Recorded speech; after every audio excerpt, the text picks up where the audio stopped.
આજે જિલ્લા પંચાયત, તાલુકા પંચાયત, નગરપાલિકાની ચૂંટણીની સ્કૂટની ચાલે છે.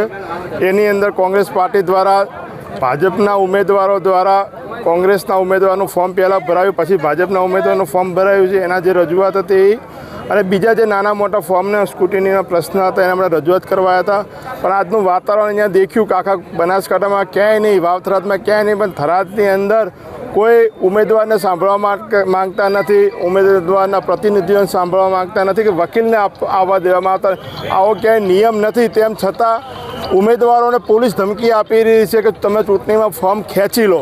એટલે આવી તાનાશાહી ચૂંટણી પોતાના દમ પર તો જીતી શકતા નથી, પણ પોલીસના દમ પર ઉમેદવારોને ડરાવવાની જે ધંધા થઈ રહ્યા છે એના આવનારા સમયમાં જ્યાં પણ લડવું પડશે ત્યાં અમે લડશું. ગેટ ઉપર ઘર્ષણ સર્જાયું હતું શું? એટલે વસ્તુ એ છે કે ઉમેદવારના પ્રતિનિધિને, કોઈ પાર્ટીના પ્રમુખને કે વકીલને અંદર જવા દેવા નથી. કેમ, શા માટે તમે આટલો ડરો છો, છુપાવો છો?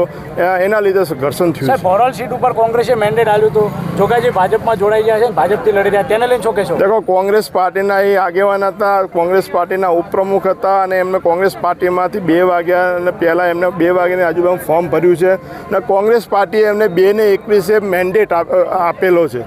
ત્યારબાદ 2:40 કે 50ની આજુબાજુમાં એમને ભાજપમાંથી ફોર્મ ભર્યું છે અને એના પછી ભાજપે ભાજપ પાસે કોઈ ઉમેદવાર નહોતા. આટલા બધા જો જેને એમ કહે છે કે અમે વિકાસની ગંગા વહેવાઈ દીધી, અમે આટલા મોટા અહીંયા બધા આગેવાનો છીએ, તો એક એમને ભાજપનો ઉમેદવાર ના મળ્યો કે કોંગ્રેસના ઉમેદવારને જેને લડાવવા પડે છે.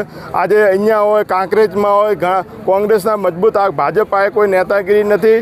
ભાજપ પાસે જનાદર ખોઈ નાખ્યો છે અને જે રીતે આ સમગ્ર વાવ-થરાદ કે બનાસકાંઠાના લોકોનો મૂડ છે, જે રીતે ભાજપ હારી રહ્યું છે, એના ડરથી કોંગ્રેસના ઉમેદવારોને તોડીને પોતાને લડાવવા માંગી રહ્યું છે. સાહેબ, જિલ્લા પંચાયતની અંદર, ભોરલ જિલ્લા પંચાયતની અંદર કોંગ્રેસ આમ આદમી પાર્ટી છે ને સપોર્ટ આવશે પછી અપક્ષ ઉમેદવાર લડાવીને એ આગળની રણનીતિ અમે ફોર્મ ચકાસણી પછી નક્કી કરશું. ઓકે.